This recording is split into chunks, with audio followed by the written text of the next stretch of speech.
Puji Tuhan, puji Tuhan.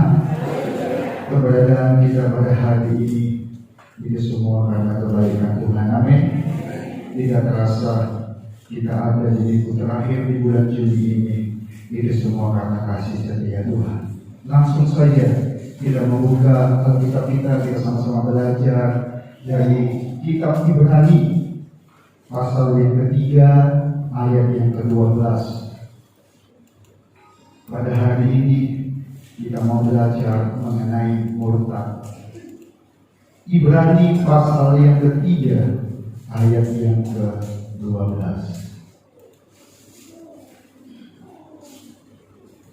Yang membawa Alkitab bisa memperhatikan Alkitabnya, yang membawa handphone bisa memperhatikan handphonenya, dan yang tidak membawa Alkitab ataupun handphone bisa melihat ke fokus. Dalam hitungan yang ketiga, dengan kasih Kristus kita sama-sama membaca ayat ini. 1, 2, 3, iya.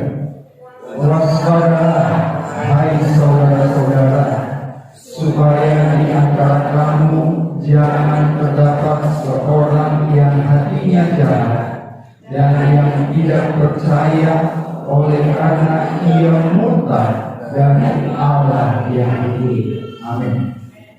Hari ini kita akan sama-sama belajar mengenai murtad.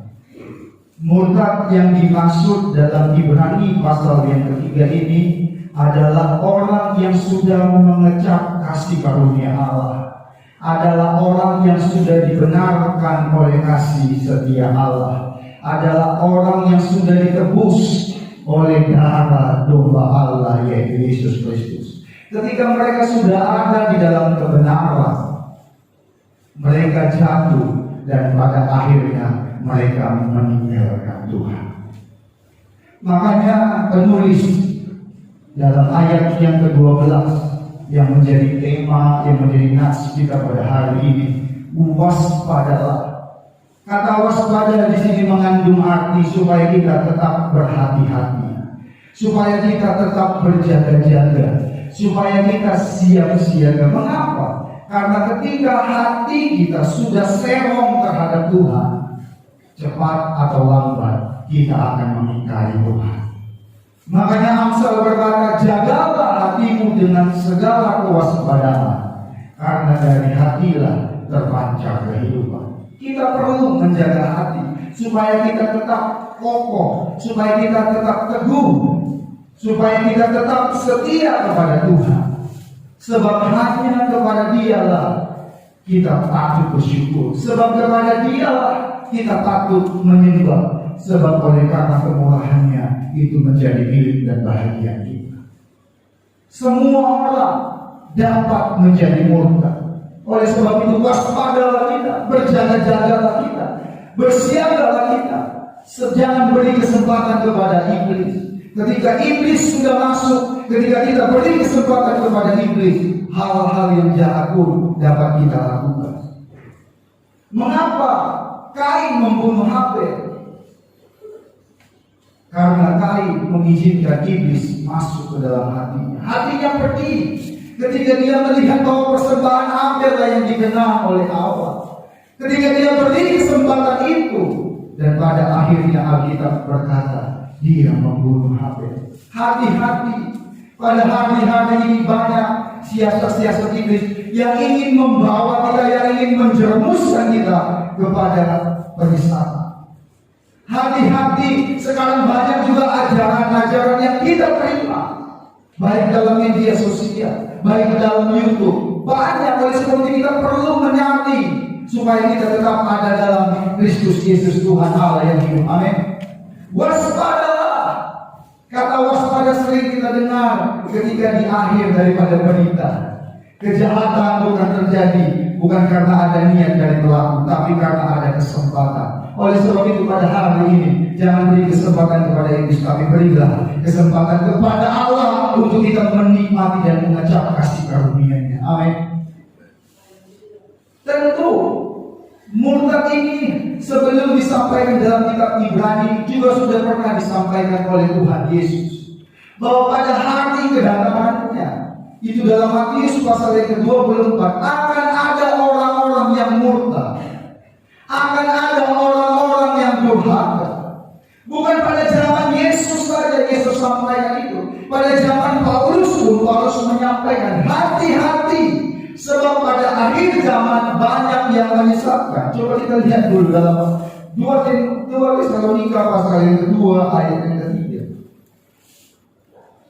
2 Tesalonika pasal yang kedua ayat yang ketiga, kita akan baca ayat. Janganlah kamu memberi dirimu disesatkan orang dengan cara yang bagaimanapun juga. Sebab sebelum hari kedatangannya yang kedua kali, haruslah datang dahulu murka. Dan haruslah dinyatakan dahulu manusia durhaka yang harus binasa. Jadi kita jangan beranggapan saya tidak mungkin menjadi orang yang murtad. Semua bisa terjadi kalau itu kita kasih kesempatan. Sebab firman Allah pasti tergenapi. Dan orang-orang yang murtad bukan saja orang-orang yang biasa. Ada yang saya tahu pelayan, ada yang saya tahu hamba Tuhan, ada yang saya tahu anak Tuhan.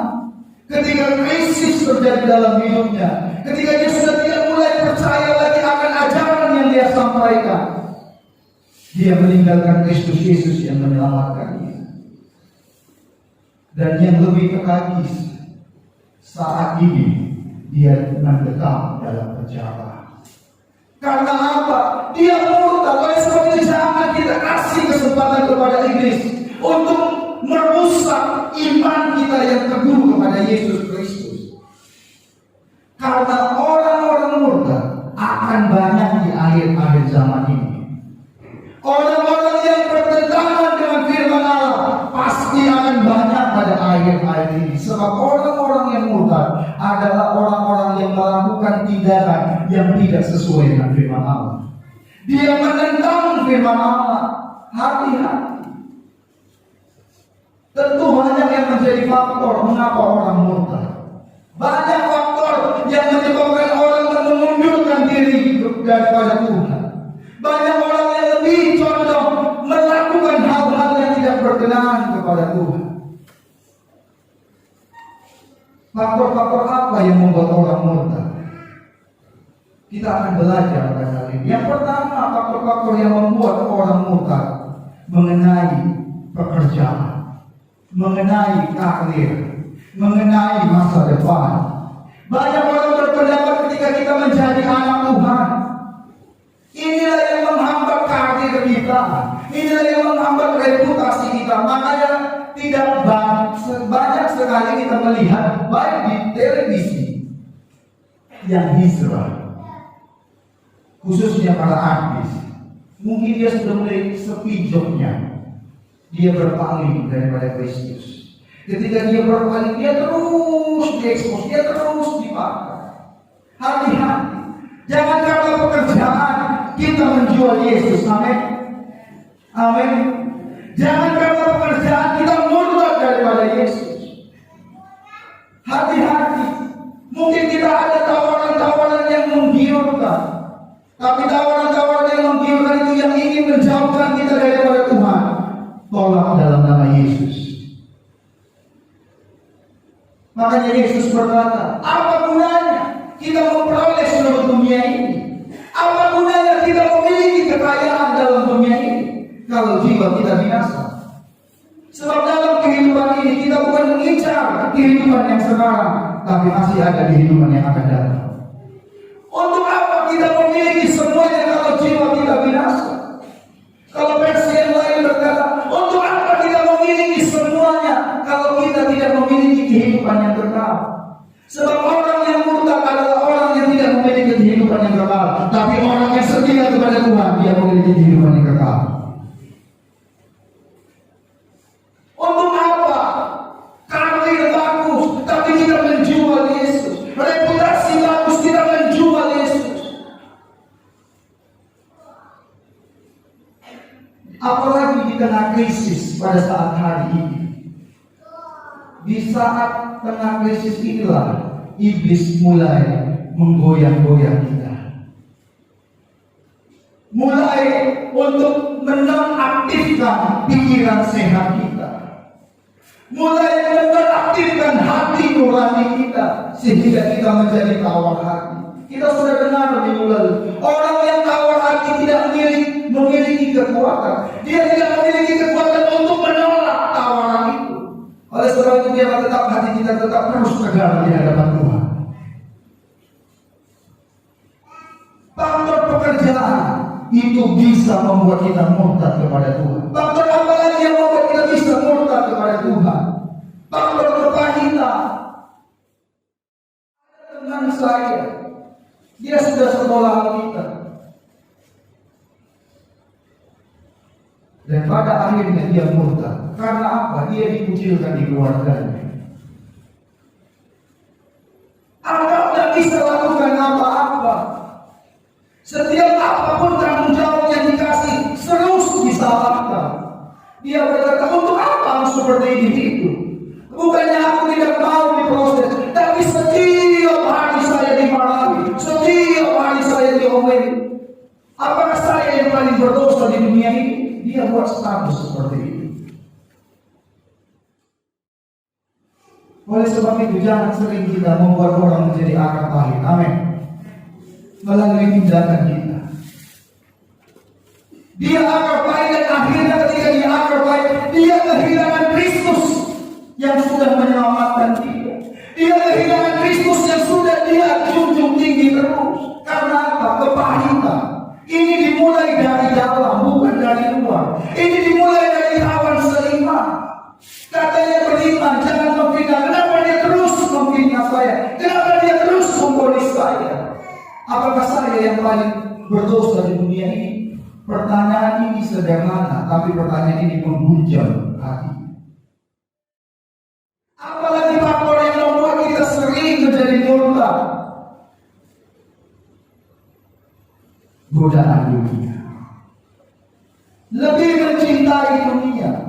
Coba kita lihat contoh salah satunya yang saya catat di sini adalah Demas. Kita buka Alkitab kita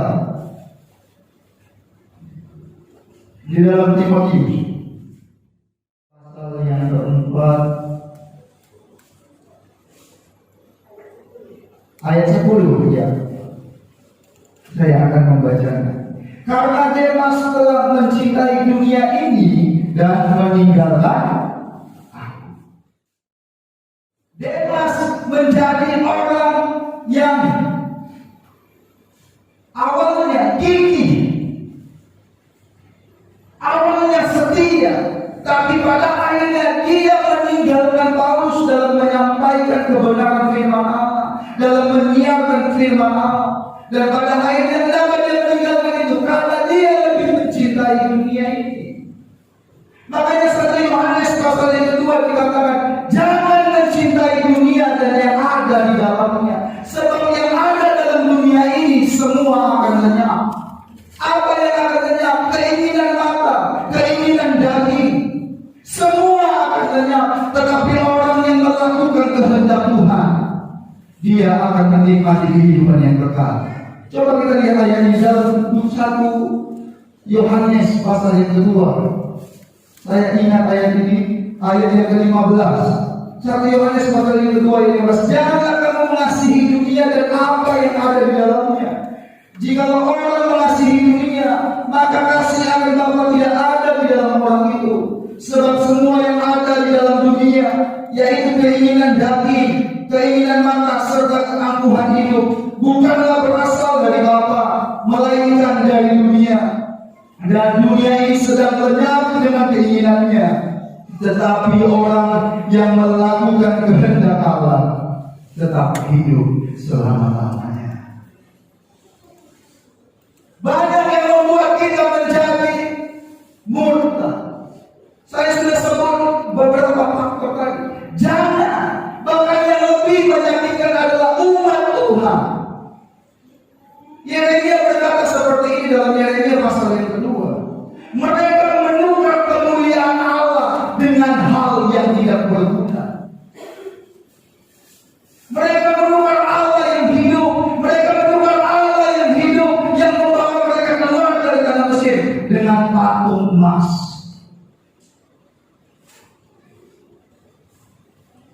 Makanya dalam Yeremia pasal yang kedua, umat Tuhan atau Israel murtad kepada Tuhan. Mengapa itu bisa terjadi? Karena mereka juga tidak sabar. Ketika itu Tuhan berfirman, Musa naik ke gunung Sinai. Kamu akan menerima janji Tuhan dalam 2 waktu. Mereka tidak sabar. Mereka menjumpai Harun. Tidak tahu kenapa si Musa kemudian muncul dia. Kita buat saja sudah patung. Dan Harun pun salah langkah. Dia merespon hal ini padahal hal ini salah. Ya sudah, mana emas kalian? Nanti kalau kumpulkan, kita buat sapi tuangan. Dan pada akhirnya mereka buat itu dan mereka salah kaprah. Mereka menukar Allah yang hidup dengan Allah yang mati. Kenapa Allah yang mati? Sebab Allah yang mereka buat adalah Allah yang non-aktif. Punya hidup, punya mata, punya telinga, tapi tidak berfungsi. Tapi Allah kita punya tangan, fungsinya untuk menjangkau kita. Mata Allah berfungsi untuk melihat kita. Amin. Mereka menukar yang tidak berguna. Mengapa manusia sering kehilangan kemuliaan? Karena manusia jatuh ke dalam dosa. Sama halnya ini. Kalau kita perhatikan dalam Yeremia pasal yang kedua, bahwa kita diberikan kemuliaan oleh Allah. Makanya kita serupa dan sedang dengan Allah. Tetapi ketika kita jatuh ke dalam dosa, Roma pasal 3 berkata kemuliaan itu hilang. Dan kemuliaan inilah yang melindungi kita. Tapi kemuliaan ini terlepas karena kita murtad kepada Tuhan. Umat-umat Tuhan dalam Yeremia pasal yang kedua nanti bisa dibaca di rumah. Mereka murtad, mereka mulai meninggalkan Tuhan. Mereka coba untuk melakukan sesuatu dengan akal sehat mereka. Mereka menggali lubang, tapi lubang yang mereka gali itu tidak dapat menahan air. Sebab air kehidupan sudah mereka tinggalkan. Air kehidupan itu adalah Yesus Kristus. Jangan tinggalkan Tuhan Yesus. Apapun yang terjadi, gejolak apapun, jangan pernah tukar kemuliaan Allah dengan hal yang tidak berguna. Hanya orang setialah yang mendapat mahkota kehidupan. Amin. Tanpa kesetiaan kita tidak mendapatkan mahkota kehidupan. Oleh sebab itu marilah kita terus tetap bertanding dalam pertandingan iman yang benar. Hati kita dibenarkan, hati kita disucikan. Jangan beri kesempatan kepada iblis, sehingga kita tetap teguh di dalam Tuhan.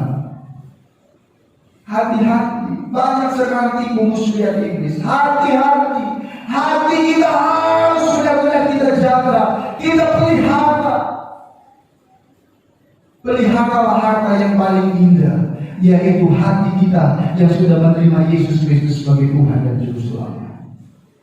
Semua orang pasti akan murtad kalau tidak bisa menjaga hati.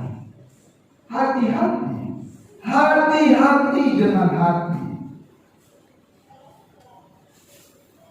Bagaimana caranya kita menjaga hati kita? Tentu dengan datang kepada Tuhan. Ketika kita datang kepada Tuhan, kita memuji Tuhan, kita menyembah Tuhan, kita mendengar firman Allah. Sebab iman itu datangnya dari mendengar firman Allah. Bagaimana mungkin kita dapat bertahan kalau kita jarang beribadah, kalau kita jarang mendengar firman Allah? Saya pastikan cepat atau lambat kita tidak akan bertahan. Sebab badan ini seperti sungai yang terus mengalir. Kalau kita benar-benar terbawa arus, bisa celaka. Makanya dalam Ibrani pasal yang ketiga ini, Lembaga Alkitab Indonesia mencatat binasa karena murtad. Jadi orang yang murtad itu akan menuju kepada kebinasaan. Tetapi orang yang tetap teguh di dalam Tuhan, dia tidak binasa, sebab dia ada dalam kehidupan yang kekal. Tidak mungkin saya murtad karena saya sudah tua. Siapa bilang? Tidak mungkin saya murtad karena saya muda. Justru anak muda yang sering rentan untuk murtad. Apalagi maaf soal pasangan. Beda keyakinan. Ini sering menjadi masalah. Bisa membuat kita jadi murtad. Makanya Paulus berkata, tidak mungkin bisa bersatu terang dengan gelap. Siapa terang itu? Kita. Karena terang itu kita dapat ketika Tuhan menarik kita dari kegelapan ini. Hati-hati. Sekarang ini dunia penuh dengan tawaran-tawaran yang menggiurkan. Bukan hanya Sales saja yang kita menggiurkan, memberikan penawaran. Dunia pun juga. Kalau Sales memang itu bidangnya, ini dunia dengan hal apapun bisa membuat kita jauh daripada Tuhan. Kita sering lupa Tuhan, kita terus bekerja. Ini juga akan rawan bisa menjadi kepada hal yang murtad. Oleh sebab itu pada hari ini, biarlah kita tetap teguh di dalam Tuhan. Orang yang murtad, seperti lembaga Alkitab Indonesia berkata, akan binasa. Tentu kita tidak mau masuk ke dalam itu, sebab kita mau masuk ke dalam kerajaan surga yang mulia. Kita lihat ayatnya dalam Amsal pasal yang ke-12 ayat yang ke-28. Mari kita sama-sama membaca ayat ini. Amsal 12 ayat yang ke-28. Dalam hitungan ketiga kita sama-sama membacanya. 1, 2, 3. Ya. Di jalan kebenaran terdapat hidup, tetapi jalan kemurtadan menuju maut, menuju kebinasaan. Hati-hati. Jangan kita dikecoh dengan pengajaran-pengajaran yang menurut kita bagus, tetapi di dalamnya ada sesuatu yang membawa kita kepada kebinasaan. Makanya Amsal berkata, ada jalan yang disangka orang lurus, tetapi ujungnya menuju maut. Hati-hati. Hanya di dalam Yesus Kristus, hanya di dalam kebenaran ada hidup. Ayat ini didukung oleh Yohanes, akulah jalan, kebenaran dan hidup. Tanpa Yesus kita tidak bisa masuk ke dalam kerajaan surga. Tanpa Yesus kita tidak bisa masuk untuk menjumpai Bapa. Oleh sebab itu jangan jual kepercayaan kita. Kalau soal menukar ini ada juga dalam Alkitab.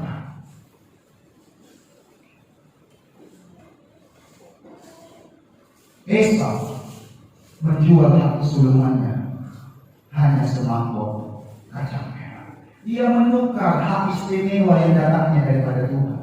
Kalau bicara hak kesulungan itu jangan dahulu istimewa, tapi dia tukar itu untuk hak nafsu makannya saja. Hanya sebentar dia nikmati. Pelajaran apa yang kita petik? Jangan karena hal yang sedikit kekekalan itu menjadi buyar. Karena jangan hal yang sedikit kehidupan yang sudah Tuhan rencanakan dalam hidup kita buyar. Jangan pernah tukar kemuliaan Allah dengan apapun, sebab kemuliaan Allah sungguh berharga. Jangan pernah tukar. Jangan pernah tukar, sebab orang yang murtad jelas dikatakan dalam Amsal jalannya menuju maut. Tapi pada hari ini kita sama-sama belajar dan kita sama-sama introspeksi diri. Mungkin karena pergumulan membuat kita mungkin mulai mundur daripada Tuhan. Mungkin karena ada rintangan membuat kita jauh daripada Tuhan. Pada hari ini firman Allah berkata, waspadalah, jangan biarkan hati kita untuk melakukan kejahatan. Ketika kita lakukan kejahatan, itu akan menuju kepada kemurtadan. Dan orang yang murtad, firman Allah berkata, menuju maut. Hati-hati. Pada hari ini, mari kita selidiki hati kita. Apa yang membuat kita jauh daripada Allah? Apakah mungkin sudah ada kita menukar kemuliaan Allah dengan pekerjaan kita?